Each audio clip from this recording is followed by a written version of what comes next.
Paano kung sa kalagitnaan ng pagluluto ninyo, biglang may sumabog? Ang lalaking ito na tila nagpapakyut lang sana sa kamera. Nasabugan. Ano na kaya ang lagay niya? Worst case scenario, pwede tayong magkaroon ng nerve ending damage o functional impairment katulad ng pagkabulag.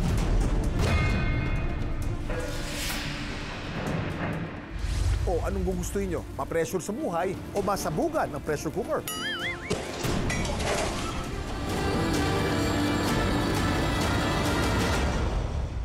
Define pressure cooker.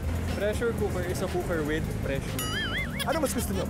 Ma-pressure sa buhay o masabugan ng pressure cooker? Ma-pressure sa buhay. Bakit? Kasi sasabog ako parang pressure cooker. Yan. Ang dami mong alam, Kuya Kim! Dito sa Laguna, isang pasabog ang natanggap ng isang lalaki habang siya'y nagluluto.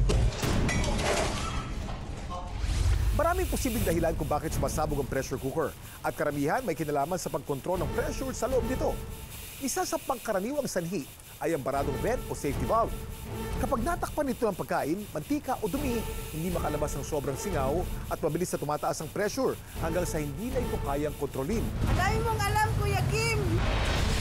Ano nga ba ang pwedeng mangyari kapag nasabugan kayo ng kumukulong tubig? Pwede itong mag-cause sa atin ng second degree or third degree burns. No?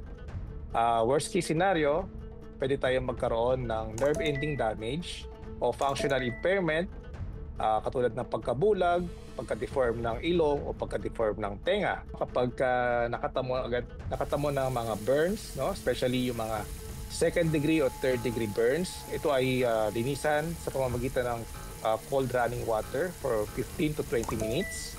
At huwag kalimutan na sumanggunoy agad sa doktor upang mabigyan ng iba't ibang prophylaxis para hindi magkaroon ng tetanus. Sabi nga nila, prevention is better than cure. Kaya para maiwasan ang ganitong insidente, narito ang ilang paalala. Huwag punuin ng sobra ang pressure cooker. Siguraduhin may space para umangat ang niluluto. Kapag madaling bumula ang niluluto, hanggang kalahati lang ang ilagay. Laging linisin ang vent at safety valve bago at pagkatapos gamitin para matiyak na walang bara.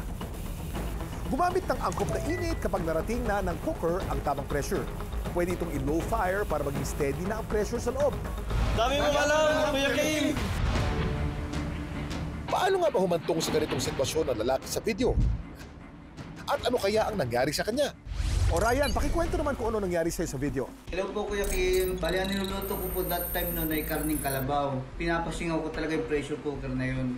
Tapos po nung pinipilit ko na siyang buksan, nawala sa isip ko na maaaring sumabog yun.